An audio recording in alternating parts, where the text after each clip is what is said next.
சாத்தான்குளம் தந்தை மகன் கொலை வழக்கில் குற்றவாளிகளின் தூக்கு தண்டனையை எதிர்த்த மனு மீது வரும் 15ஆம் தேதி முதல் நாள்தோறும் விசாரணை நடைபெறவுள்ளது.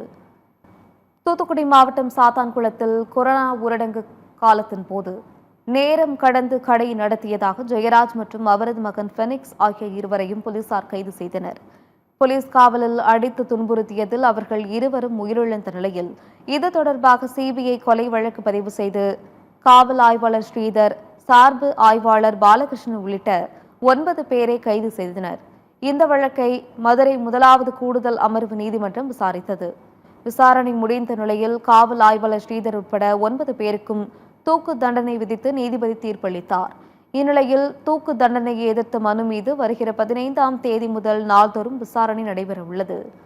நாள்தோறும் பிற்பகல் 2:15 மணி முதல் வாதங்களை தொடங்க உயர்நீதிமன்ற கிளை உத்தரவு அளித்துள்ளது.